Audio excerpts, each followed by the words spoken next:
Bismillahirrahmanirrahim. Pada pertemuan minggu yang lalu kita telah membahas hikam yang ke-106. Man dhannam fika kalutfihi an qadarih fadzalika likusuri nazarih. Barang siapa yang mengira ada keterpisaan antara kelembutan Allah dan ketetapannya, maka itu menunjukkan terhadap kepicikan atau keterbatasan pandangan atau cakrawalanya. Ini kalau bahasa Arabnya hikam ke-106. Entah kalau terjemahnya hikam keberapa ini? Hikam keberapa ini ya?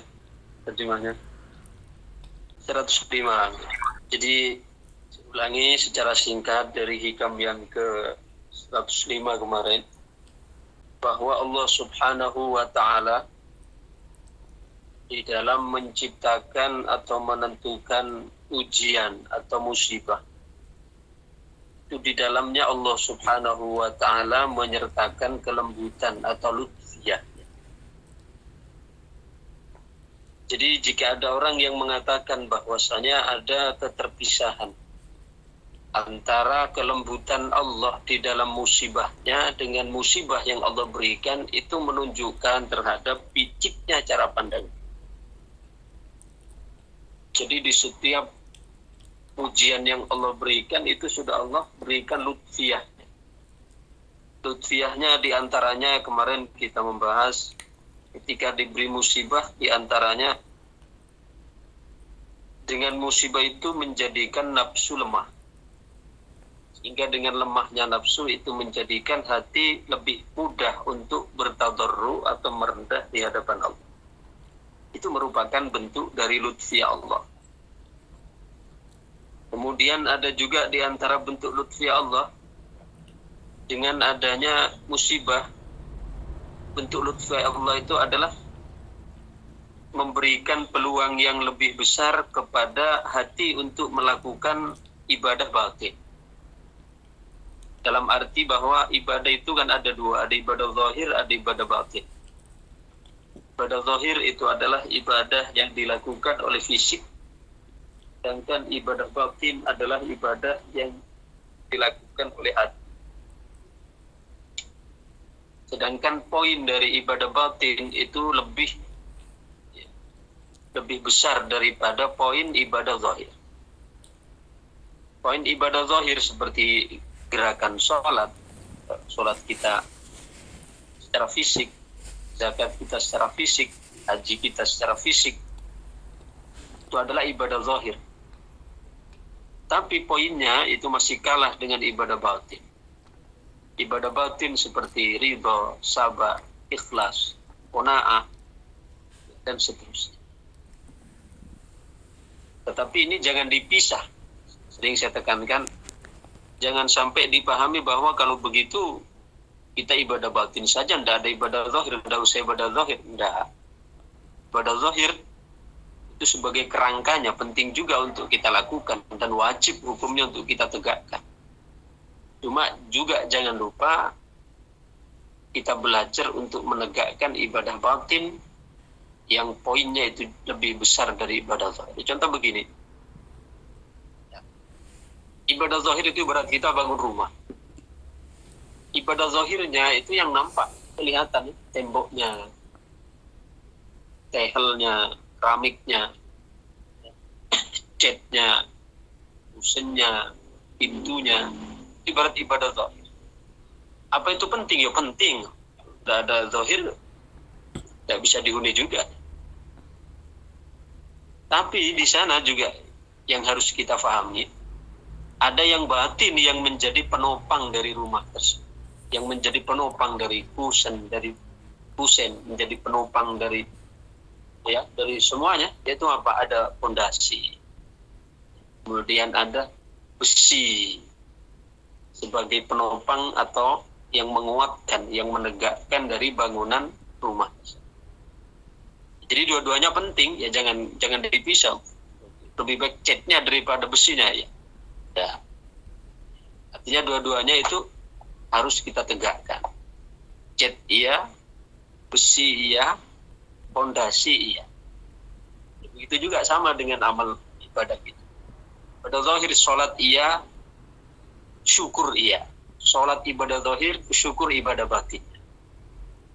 Puasa iya, sabar iya. Sholat itu puasa zahir atau ibadah zahir, puasa ibadah zahir, sabar itu adalah ibadah batin. Jadi ada dua-duanya itu harus kita tunaikan, jangan dipisah. Cuma memang tentu lebih poinnya itu lebih besar ibadah batin. Apa itu ikhlas dan sebagainya. Itu. Nah, dengan adanya musibah atau ujian yang Allah berikan, di antara lutfiyah yang Allah sertakan adalah memberikan kesempatan kepada hati batin untuk melakukan ibadah batin tersebut, yaitu untuk bisa sabar, ridho, tawakal, zuhud, dan seterusnya. Itu adalah secara ringkas dari pembahasan kita minggu yang lalu. Kemudian sekarang kita lanjutkan. Kalau di kitab kuningnya hikam ke-107, kalau terjemahnya 106 berarti. Qala radhiyallahu anhu la yukhafu 'alaika an talbisat turuqu 'alaika wa inna ma yukhafu 'alaika min ghalabatil hawa 'alaik. La yukhafu oratin watteni. La yukhafu oratin watteni 'alaika ing atase sira. Alaika ing atase sira apa antal tabisa antal tabisa ing yento nyampuri ing sira apa aturuku pira-pira dalan. Alaika ing atase sira wa inna ma yukhafu lan angin pestine tin khawatirake. Alaika ing atase sira min ghalabatil hawa saking menangi hawa nafsu. Alaika ing atase sira la yukhafu alaika an taltabisa turuku alaika wa inna ma yukhafu alaika min ghalabatil hawa alaika. Tidak dikhawatirkan padamu salah jalan. La yukhafu alaika an taltabisa turuku alaika. Tidak dikhawatirkan kamu salah jalan. Wa inna ma yukhafu alaika min ghalabatil hawa alaik. Akan tetapi yang dikhawatirkan atasmu adalah menangnya hawa nafsu mengalahkan akal dan iman. Jadi Sidnal Imam Ahmad Ibn Athaillah Sakandari dalam hikam yang ke-107 ini, 106 kalau diterjemahnya. Beliau menyampaikan bahwa kita di dalam perjalanan ruhani menuju Allah ini, yang dikhawatirkan bukan kita nanti takut salah jalan bawatan. Tapi yang dikhawatirkan kata beliau adalah, yang dikhawatirkan adalah engkau dikalahkan oleh akal, oleh hawa nafsu dan dalam pikiran. Artinya apa? Artinya karena ketika sudah yatahakkamul hawa, ketika hawa nafsu yang sudah menjadi penguasa, maka tidak ada lagi kebaikan di dalamnya. Karena adanya orang sekarang tersesat atau salah jalan di dalam menempuh perjalanan rohani itu karena disebabkan oleh campur tangan oleh hawa nafsu. Sehingga seandainya hawa nafsu itu adalah sudah terkalahkan atau sudah tertundukkan, maka tidak ada lagi, tidak dapat untuk dikalahkan oleh apapun juga. Berarti akarnya di situ adalah terletak pada hawa nafsu yang belum terkalahkan. Karena itu di sini di syarahnya dijelaskan, la yukhafu 'alaika idza kunta mutalabbisan bihalim minal ahwal. Tidak ditakutkan, tidak dikhawatirkan oleh kepadamu apabila engkau melewati keadaan-keadaan tertentu. Apa maksudnya keadaan-keadaan tertentu?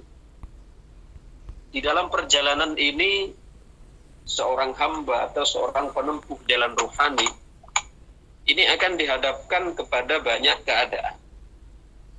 Banyak keadaan ini seperti kata'atin au maksiatin. Seperti halnya terkadang ketika tingkat keimanannya tinggi, maka dia tingkat ketaatannya juga semangat. Itulah ya sering dalam keadaan-keadaan tertentu, ketika grafik keimanan, ketika arus keimanan yang ada di dalam hati itu sedang meningkat, maka ketaatan juga semangat. Sehingga ketika saat itu maka inginnya ibadah saja, taat saja. Tapi juga demikian, pada saat-saat tertentu sebagai seorang hamba kita akan mengalami di titik terendah di mana ada rasa malas, ada rasa aras-arasan untuk melakukan ibadah. Kita begitu sangat berat sekali untuk melakukan ibadah, sehingga kita terjatuh ke dalam maksiat kepada Allah Subhanahu wa ta'ala. Itu adalah sesuatu yang pasti dialami, pasti dihadapi oleh kita semua. Karena kita bukanlah para nabi, para rasul yang selalu stabil di dalam keimanannya, yang selalu stabil di dalam ketaatan kepada Allah, tidak ada kehendak untuk maksiat. Yang dilalui itu adalah jalan taat saja, tidak ada jalan maksiat. Sedangkan kita itu adalah jalan yang ditempuh. Terkadang kita diberikan hati yang kuat sehingga menjadikan condongnya untuk selalu gemar dalam ibadah. Dan terkadang kita juga mengalami keadaan saat-saat di mana kita mengalami keterpurukan, mengalami kejatuhan, sehingga kita tidak memiliki kekuatan atau kita memiliki kegemaran untuk melakukan maksiat. Itu ada sesuatu yang lumrah yang dialami oleh kita. Ini disebut hal, keadaan-keadaan yang berubah-ubah. Ya. Jadi yang seperti itu kata beliau, la yukhafu 'alaika idza kunta mutalabbisan bihalim minal ahwal ka ta'atin aw ma'siyah. Tidak dikhawatirkan kepadamu di dalam perjalananmu itu engkau nanti dihadapkan kepada keadaan taat, maksiat, atau au ni'matin au baliyatin, kadang diberikan nikmat, kadang diberikan ujian oleh Allah. Ya. Lianna syari'ata mabniyatun lidzalika. Karena memang agama ini dibangun atas fondasi itu. Artinya bukan berarti agama menganjurkan maksiat, bukan. Maksudnya agama itu memberikan solusi untuk kita jalan kembali. Kembali pada Allah dalam keadaan taat. Kembali pada Allah ketika kita maksiat bagaimana. Kembali kepada Allah ketika dapat nikmat. Kembali pada Allah ketika kita mendapatkan musibah. Jalan-jalan semua itu telah Allah bentangkan. Jadi yang dikhawatirkan terhadap seorang penempuh jalan rohani itu bukan dia nanti akan tersesat jalan botan, kata beliau. Karena memang seorang hamba itu dicetak oleh Allah, dia diberikan, dimasukkan ke dalam keadaan di mana kadang taat, kadang maksiat, kadang nikmat, kadang musibah.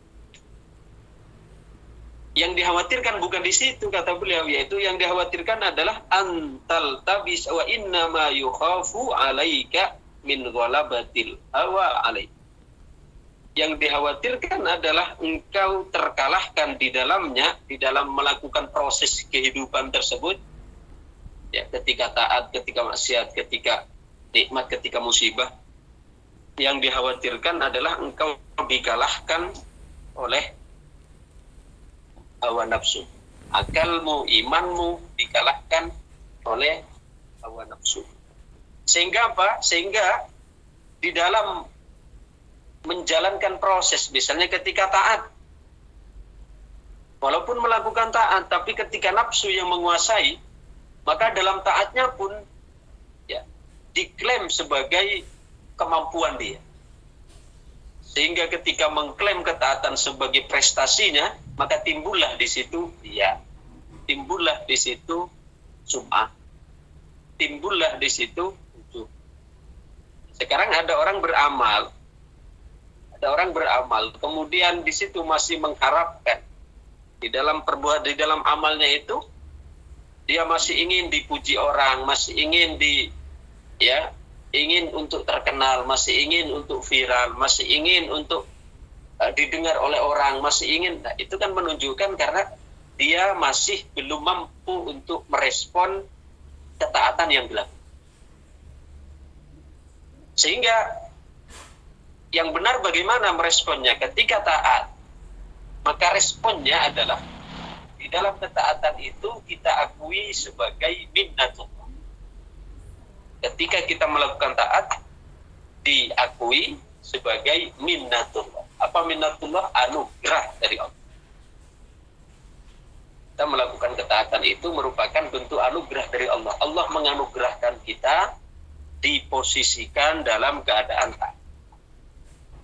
Dan bisa saja Allah kan posisikan kita dalam keadaan maksiat. Tapi Allah memuliakan kita, memberikan kita kekuatan melakukan taat itu, maknanya Allah menghendaki kita untuk termasuk dalam pilihan orang-orang atau hamba-hamba yang kita.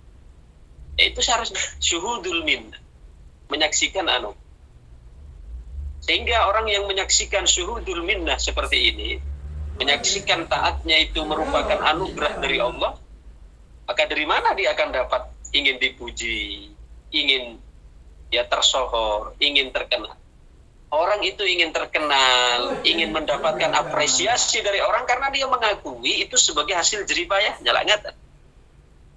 Sedangkan kalau orang sekarang di dalam ibadahnya, di dalam taatnya, perbuatannya itu anugerah dari Allah, apanya yang mau dibanggakan, apanya yang ingin mendapat pujian orang? Bang, itu bukan hasil prestasinya dia. Ya, salah satu contoh begini, ada orang naik mobil Alphard misalnya. Mobil Alphard. Padahal mobil tersebut adalah pinjam. Kira-kira layak enggak dia mobilnya itu pinjam tapi dia gaya keliling kota sambil membusungkan dada karena sudah naik mobil Alphard yang mewah. Seorang yang menyadari tentang asal dia tadi sebelum naik Alphard, maka dia akan sadar tahun-tahun diri. Oh iya, ini Alphard bukan punya saya, ini saya pinjam ini. Ngapain saya mau membusungkan dada, saya merasa sombong, merasa angkuh, padahal ini adalah mobil, ini adalah hasil pinjaman. Sama dengan tadi, ketika kita melakukan ibadah, masih ingin dipuji, masih ingin terkenal, masih ingin mendapatkan apresiasi dari orang, itu karena kita merasa berprestasi, merasa itu kita, merasa itu hasil dari jeripayah ibadah kita. Sedangkan orang yang sudah sadar itu sebagai anugerah Allah, ibaratnya tadi, ketika dia naik mobil, karena dia itu adalah diberi pinjaman oleh orang yang punya itu, maka dia, oh iya, ini mobil Alphard ini adalah hasil pinjaman saya. Maka dia bersyukur, alhamdulillah. Masih walaupun tidak punya mobil, tapi minimal ada orang yang menggerakkan saya. Saya diberi kemuliaan untuk dapat menaikinya. Nyata, arahnya ke sana, bukan lantas membanggakan diri karena sudah naik mobil mewah. Kalau diketahui oleh orang yang punya, nanti dia gaya keliling kota, pamer itu, bahkan mengatakan, oh ini mobil saya, indahnya apa kata orang yang punya itu. Ini hanya pinjam kok, dijadikan sombong-sombong. Atau orang yang tahu saja. Misalnya saya pinjam dari salah satu jamaah Iwamid, mobil Alphard. Saya keliling kota sambil saya kelakson, kemudian saya mobil saya ini mewah. Saya sambil memberitahu semua orang, walaupun sampean yang punya mobil tidak tahu, tapi kalau orang lain yang tahu itu punya sampean, gimana? Sampai mengatakan, oh ini sok-sokan, gayanya dia pamer seperti naik mobil mewah, katanya punya dia, padahal sebenarnya punyaan jenengan. Coba. Ini gambaran orang yang beramal, masih mengharapkan pujian, masih mengharapkan apresiasi dari manusia, dari makhluk, itu karena dia mengakui ketaatan itu sebagai hasil jerih payah. Seolah-olah dia yang beli kalau sepeda motor tadi. Seolah-olah dia yang beli mobil itu. Padahal sebenarnya diberi pinjaman. Kita taat itu diberi pinjaman oleh Allah kekuatan itu. Maka meresponnya dalam taat itu adalah apa? Dengan syuhudul minnah, menyaksikan itu sebagai anugerah dari Allah Subhanahu wa taala. Tapi ini jangan lantas kita pahami secara mentah. Kalau begitu bahwa saya masih saya beribadah, berarti kalau begitu saya tidak usah beramal dah. Bukan seperti itu. Artinya kita walaupun beramal belum ikhlas, tidak apa-apa, lanjutkan beramal. Tapi kita sambil terus mengaji, sambil diilmuni, sambil terus ditoto hati ini, sehingga bagaimana nanti kita ada peningkatan dari yang sebelumnya kita masih merasa memiliki, merasa hasil prestasi kita, merasa hasil jeripayah kita, kemudian nanti meningkat, kita akan sadar bahwa sebenarnya dalam pelaksanaan ibadah ini kita sebenarnya diberi pinjaman kekuatan Allah. Karena tidak ada jaminan orang yang kuat, yang kekar fisiknya lantas dapat ibadah. Betapa banyak coba orang yang secara fisik kekar tapi tidak diberikan kekuatan oleh ibadah. Itu artinya bahwa betul-betul kekuatan tersebut betul-betul pinjaman dari yang diamanahkan kepada kita. Itu respon dalam taat. Respon dalam maksiat, terkadang kita terjatuh kepada maksiat. Maka Allah sudah juga memberikan jalan kembali. Allah juga telah memberikan jalan balik kepada Allah. Sudah memberikan jalan pulang. Apa jalan pulangnya? Jadi kita minimal jangan sampai lupa jalan pulang. Ketika kita terjatuh kepada maksiat, taruhlah kan kita salah jalan. Kita salah jalan. Maka jangan sampai kita sudah salah jalan, lupa jalan pulang lagi. Itu kan. Kalau hanya sekedar tersalah jalan, lumayan. Asalkan tidak lupa jalan kembali pulang. Artinya begini, ketika kita jatuh kepada maksiat, itu kan ibaratnya kita salah jalan. Jalan taat ibaratnya kanan, jalan maksiat ibaratnya kiri. Kita karena tidak tahu, bisa terjatuh, salah milih yang kiri.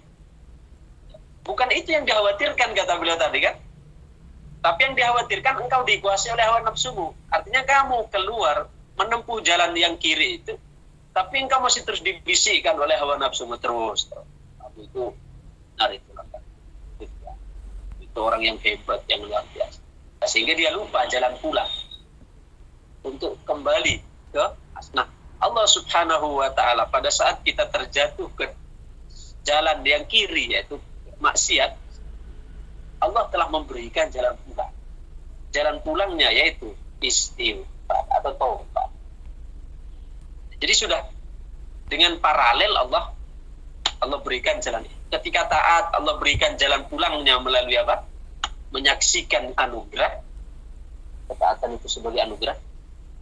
Dalam maksiat, Allah berikan jalan pulangnya melalui apa?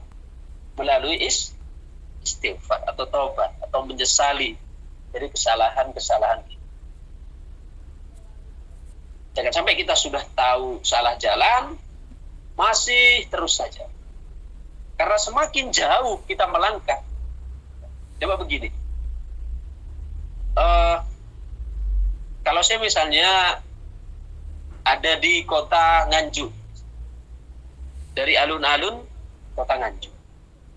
Tujuan saya kalau dari Nganjuk mau ke Madiun, berarti arahnya kemana? Dari Nganjuk ke Madiun. Tujuan kalau dari Nganjuk mau ke Madiun ke selatan. Sedangkan kalau ke Surabaya kemana? Ke timur. Timur. Sekarang yang bertolak belakang sekarang, kalau ke Madiun itu ke selatan, kalau ke utara kemana? Utaranya Nganjuk mana? Bojonegoro, Abah. Ke Bojonegoro, taruhlah ke Bojonegoro. Nah, coba. Tujuan saya dari Nganjuk mau ke Madiun. Tapi saya menempuh jalan ke Bojonegoro atau ke Lamongan.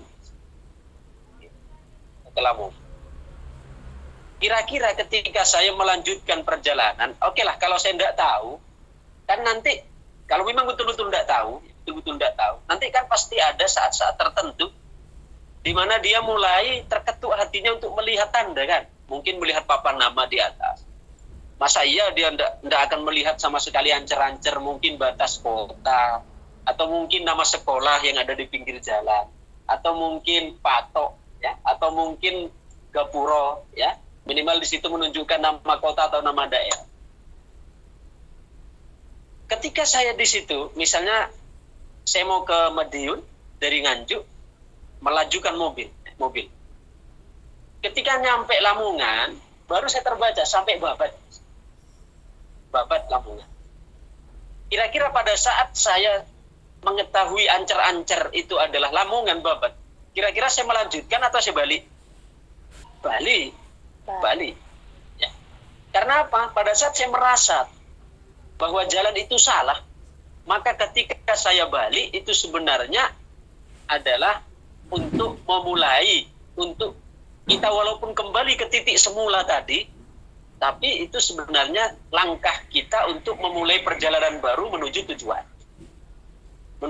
yang benar. Karena tadi kalau dari Nganjuk, ya, kalau dari Nganjuk kan melewati berapa kota itu? Kalau sudah mau ke Lamongan, ingatnya nyampe Babat. Kan sudah, paling tidak kan sudah melewati Jombang, kemudian Lamongan sendiri. Bojonegoro, kemudian Lamongan. Sudah tiga kota minimal yang sudah dilewati. Nah, ketika saya sekarang tadi titiknya adalah dari Nganjuk, kemudian saya baru sadar itu salah adalah ketika nyampe Babat Lamongan, maka saya akan terus putar balik untuk kembali dan masih melewati itu lagi kan, masih melewati Babat lagi, melewati Bojonegoro lagi, melewati Jombang lagi, lewat Nganjuk lagi. Saya kan kembali ke tempat awal tadi kan. Tapi walaupun saya kembali ke tempat awal tadi sebelum saya berangkat, itu sebenarnya justru langkah pertama untuk memulai tujuan lagi. Karena semakin saya jauh, semakin saya melanjutkan, tidak ada tahu itu saya sudah salah, masih terus melaju dari Lamongan terus, ya tidak nyampe Madiun. Ya, sama seperti itu juga. Pada saat kita sekarang salah jalan di dalam maksiat, maka segera putar balik. Putar baliknya itu, yaitu melalui taubat, melalui istighfar. Dan walaupun balik, ya, taubat itu kan kembali, istighfar. Walaupun kembali, tadi saya masih awalnya dari Nganjuk sudah nyampe Lamongan, kembali walaupun kembalinya itu lewat Nganjuk lagi, dari nol lagi, tapi itu mendingan daripada saya terus melanjutkan perjalanan ingin ke mana, ke Madiun, tapi saya sudah nyampe Lamongan masih terus lurus, ya nyampe Jawa Tengah nanti, nyampe Jakarta barang. Nah, itu gambaran. Jadi Allah telah memberikan jalan pulang, jalan kembali, itu dari maksiat. Allah sediakan jalan kembalinya melalui istighfar, ya. Jalan kembalinya Allah sediakan melalui taubat. Kemudian yang ketiga, jalan kembalinya lagi adalah ketika kita dalam keadaan mendapat nikmat. Ketika kita dapat nikmat, itu ada jalan kembalinya juga yang Allah sediakan. Yaitu apa? Ketika dapat nikmat, maka responnya itu dengan syukur. Syukur dengan berbagai atau dengan segala bentuknya. Ucapan, hati, perbuatan, ucapan itu dengan mengungkapkan alhamdulillah.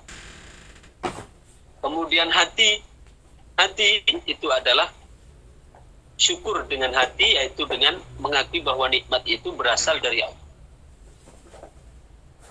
Ini yang banyak salah paham, yang banyak disalah pahami oleh kebanyakan kita.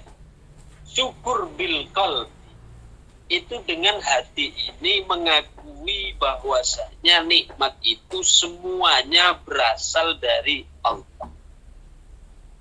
Ini bukan dalam wilayah teori, gitu. Kalau hanya wilayah teori kita sudah tahu sejak dulu, sudah diajarkan itu. Kan sudah diajarkan itu kita sejak dulu. Nikmat dari Allah, musibah dari Allah. nikmat dari Allah. Betul. Tapi secara aplikasi, secara dauk kolbi atau citra rasa hati kita belum sampai. Karena ketika kita dapat nikmat, misalnya saya punya rumah, saya punya mobil, saya punya tanah, saya punya aset, saya punya emas, saya punya rumah yang disewakan. Itu kan walaupun saya di dalam hati, walaupun saya secara lisan mengatakan ini dari Allah, tapi terkadang walaupun tidak sampai terucapkan, tapi di dalam hati kita masih ada satu rasa bahwa aset saya semua itu, rumah saya, mobil saya, aset saya, emas saya, hotel saya yang disewakan, itu adalah jerih payahku. Karena saya bekerja ini. Nah, itu sebenarnya sudah kufur nikmat. Karena dia sudah menyandarkan nikmat-nikmat yang dia terima, rumah, kemudian mobil, kemudian hotel yang disewakan, emas dan semua yang dimilikinya, itu dinisbahkan kepada pekerjaannya, kepada profesinya. Itu sudah merupakan bentuk kufur nikmat. Kufur nikmat bukan kufur i'tiqad. Kufur nikmat. Karena sudah menyandarkan semua itu adalah hasil dari jerih payah. Kalau syukur bil qalbi, enggak. Syukur bil qalbi itu semua yang dimilikinya dia sadari itu dari Allah. Dia enggak ada. Saya ini enggak ada. Saya ini bisa sekarang bicara.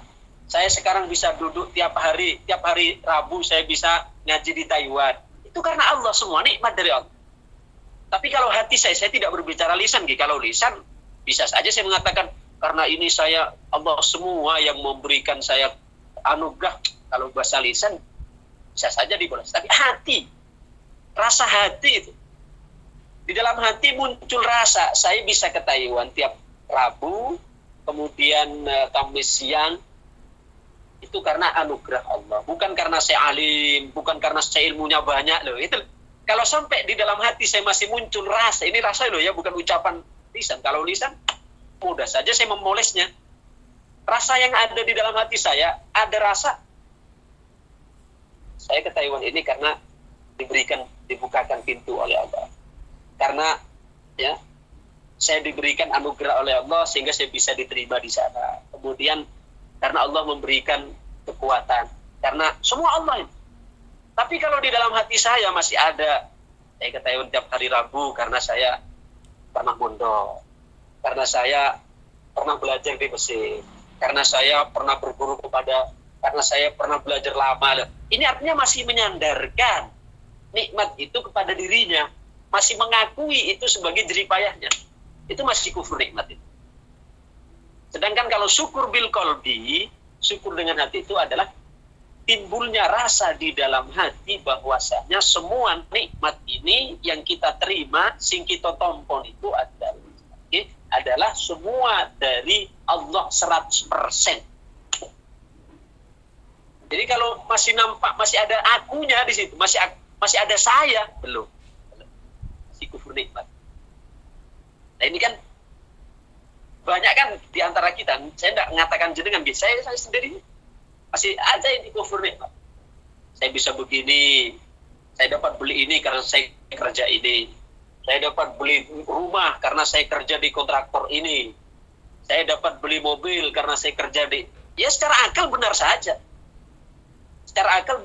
tapi dalam pandangan tauhid, itu masuk dalam kufur nikmat. Karena ketika saya mengatakan bahwa ini saya beli karena hasil kerja saya, ini saya beli karena hasil perjuangan saya, itu sudah mengakui, itu sudah menampakkan, itu sudah menunjukkan bahwa dia adalah orang yang mampu sebenarnya. Padahal benarnya itu adalah mutlak anugerah Allah Subhanahu wa ta'ala. Oke lah sekarang kalau memang itu usahamu, kalau Allah tidak menghendaki kamu sukses, bisa itu kira-kira untuk beli mobil, beli rumah. Karena tidak bisa dipastikan loh. Semua orang yang bekerja itu pasti kaya, tak? Oh, ada orang yang bekerja kaya, ada memang. Ada orang bekerja tambah melarat, ada juga karena ngutang sana, ngutang sini, bolak-balik, bangkrut. akhirnya tambah miskin. Ada orang ke dokter sehat, ada orang ke dokter mati juga ada loh. Itu artinya coba, berarti yang menentukan itu semua siapa? Usaha kita. Oh, Allah. Jadi kita kaya, kita dapat beli ini, memiliki itu. Orang syukur nikmat di dalam hatinya akan timbul satu rasa, yaitu semua yang dia terima itu adalah mutlak anugerah Allah. Adapun sekarang kita bekerja ini, kontraktor, kerja di luar negeri, itu kan hanya Allah gerakkan sebabnya saja. Tapi itu bukan suatu keniscayaan. Ini penting saya sampaikan supaya kita tertanam di dalam hati bahwa ya kita setelah ngaji ini bagaimana timbul keyakinan ketika kita memiliki anugerah, diberikan nikmat oleh Allah, itu betul-betul kita sadari bahwa semua itu adalah mutlak anugerah dari Allah Subhanahu, pemberian dari Allah. Bukan karena usaha kita, bukan karena saya bekerja ini, bekerja itu, bekerja sini karena saya sebagai ini. Tidak. Saya bekerja ini sebagai itu sebab yang juga Allah menggerakkan, yang Allah juga memudahkan. Coba kalau Allah tidak menggerakkan, Allah tidak mudahkan, Anda akan bisa juga bekerja. Ataupun bekerja di situ sudah Allah gerakkan, tapi kalau Allah tidak menghendaki, tidak akan kita sukses seperti ini. Jadi semua diluahkan, dilimpahkan, itu merupakan anugerah Allah Subhanahu wa ta'ala. Itu baru disebut syukur nikmat bil qalbi itu. Jadi yang paling sulit itu adalah syukur bil qalbi, syukur dengan hati. Kalau syukur dengan lisan sangat mudah. Alhamdulillah. Kita habis makan saja, alhamdulillah. Kadang kita untuk bersyukur dengan lisan saja itu masih nunggu nopo sendewa. Gitu. Kalau sudah makan, baru alhamdulillah. Kalau tidak sendewa, tidak tergerak untuk mengatakan alhamdulillah. Coba. Syukur bil lisan itu termudah, bil qalbi itu paling sulit, bil arkan dengan perbuatan. Dengan perbuatan itu juga tidak mudah, tapi tidak sesulit syukur bil qalbi. Karena apa? Syukur bil arkan dengan perbuatan. Nikmat-nikmat itu kita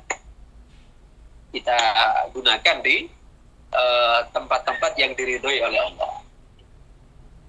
Digunakan di tempat-tempat yang diridhoi oleh Allah.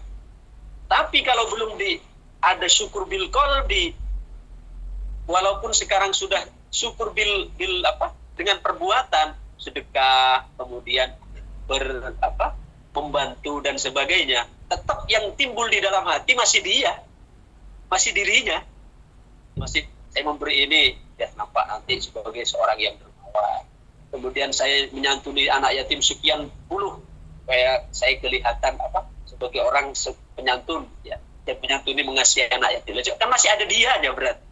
Sedangkan kalau orang syukur nikmat, enggak, sudah hilang semua itu. Sudah tidak ada aku, ya. Saya sudah tidak ada. Saya memberi ini adalah nikmat dari Allah. Ini adalah rizki dari Allah. Punya Allah. Saya ini dititipkan. Tidak ada saya menyantuni sekian. Jadi yang paling berat dari 3 syukur itu adalah syukur bil qalbi, yaitu mengakui bahwa nikmat yang dia terima itu adalah dari Allah, bukan karena usahanya. Saya kerja di ini, kerja di PT, kerja di itu, bukan. Karena pekerjaan itu tidak menjamin, bukan yang menjamin kehidupan kita. Pekerjaan bukan yang menjamin kehidupan kita. Yang menjamin kehidupan kita Allah. Pekerjaan itu sebab yang Allah sediakan. Tapi yang menjadikan kita makan, ya bukan pekerjaan kita. Yang menjadikan kita makan dari rezeki Allah, bukan makan dari pekerjaan. Bukan makan dari pekerjaan. Pekerjaan kita Allah sediakan untuk salah satu cara Allah memberi makan kita.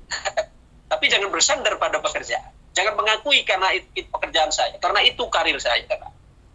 Kalau kita mengasih aku pekerjaan saya, karena karir saya, karena kemampuan saya, karena kepintaran saya, pasti saya semua. Belum syukur bil qalbi. Berarti kita jika begitu masih kufur nikmat. Ya. Sekali lagi bukan kufur ingkar kepada Allah, keyakinan bukan kufur nikmat. Karena kufur nikmat itu adalah dengan kita di dalam hati ini masih mengakui nikmat yang kita dapatkan itu sebagai hasil jerih payah kita hasil prestasi kita, hasil karir kita, hasil kerja keras. Ini lembut sekali gitu. Lembut sekali perbedaannya tipis sekali. Tapi ini perlu kita ketahui supaya kita ada basic di dalam hati ini untuk menata diri bagaimana terbentuk di dalam hati kita rasa syukur kepada Allah bahwa sebuah nikmat yang kita dapatkan, yang kita gunakan itu adalah mutlak anugerah dari Allah Subhanahu. Nah, itu cara kembali dari nikmat, Allah sediakan jalan pulangnya dengan syukur. Sedangkan yang terakhir yaitu musibah, ujian. Nah, kalau mendapat ujian juga Allah berikan jalan keluarnya atau jalan pulang. Yaitu apa? Yaitu dengan sabar. Nah, jadi kembali ke tadi, la yukhafu 'alaika an talbisat turuq 'alaik. Tidak dikhawatirkan kepadamu engkau bermacam-macamnya jalan yang kamu hadapi. Taat, maksiat, nikmat, musibah, bukan itu yang dikhawatirkan kata beliau. Tapi wa inna ma yukhafu 'alaika min ghalabatil hawa 'alaik. Tapi yang dikhawatirkan atasmu adalah engkau dikuasai iman dan pikiranmu oleh hawa nafsu. Sehingga ketika dikuasai ya iman dan akalmu oleh hawa nafsumu, sehingga tidak bisa objektif. Ketika taat diakui sebagai prestasi, diakui sebagai dia ya, diakui sebagai itu hasil dari jeripayahnya, hasil dari kekuatannya. Sehingga karena hawa nafsu ini sudah bahasa nafsu, sehingga disitulah muncul penyakit hati, ingin dipuji, ingin dihormati, ingin diagungkan, ingin tersohor lah. Karena dia sudah di dalam taatnya sudah ada hawa nafsu.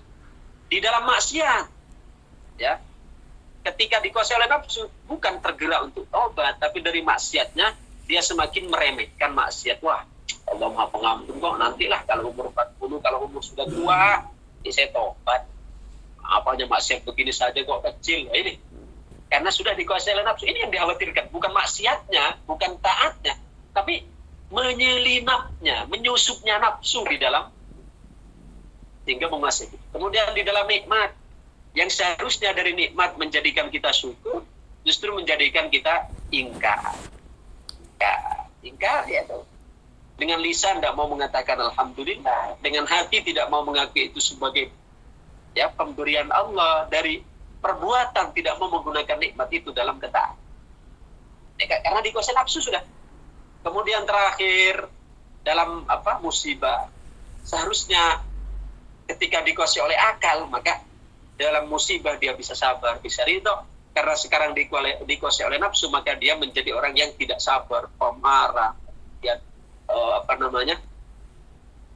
pengeluh, ya, perintih dan seterusnya. Jadi yang dikhawatirkan kata beliau sekali lagi, yang perlu kita garis bawahi dari bahasan kita hari ini adalah tidak dikhawatirkan bagimu perbedaan bermacam-macam jalan engkau menuju Allah. Ya. Berbeda-beda atau bermacam-macamnya jalan yang keadaan yang kau hadapi melalui rintangan yang kau hadapi. Dalam rintangan dalam taat, rintangan dalam maksiat, rintangan dalam nikmat, rintangan dalam musibah. Karena itu sudah Allah sediakan jalan untuk kembali. Tapi yang dikhawatirkan kata beliau darimu adalah engkau dikuasai imanmu, akalmu dikuasai oleh hawa nafsumu, sehingga engkau tidak bisa kembali pulang karena dihalangi. Dalam taat dihalangi untuk kembali dengan mengakui sebagai itu anugerah Allah. Justru diakui sebagai prestasinya. Kemudian dalam maksiat ya dihalangi untuk seharusnya kembali dengan istighfar, dengan tobat, dihalangi untuk memperkecil makna dosa, dianggap sebagai sesuatu yang biasa. Di dalam nikmat yang seharusnya itu merupakan pemberian dari Allah, sekarang malah justru diingkari itu sebagai hasil dari jeripayah. Di dalam musibah yang seharusnya pulang dengan sabar, dengan ridho, malah justru mengeluh dan merintih. Itu karena apa? Nafsu yang masuk di dalam. Maka yang dikhawatirkan kata beliau bukan perbedaan keadaan dalam perjalananmu, engkau taat, engkau maksiat, engkau dalam musibah dalamnya, bukan. Tapi menguasainya hawa nafsu di dalam hatimu, sehingga engkau terhalang untuk menjalani jalan pulang yang demikian. Mudah-mudahan menjadi tambahan bermanfaat, maslahat fi dini wa dunya wal akhirah. Amin amin ya rabbal alamin. Allahumma shalli wa sallim wa barik ala sayyidina Muhammad wa ala alihi wa sallam ajma'in. Alhamdulillahirabbil alamin. Ya rabbana lakal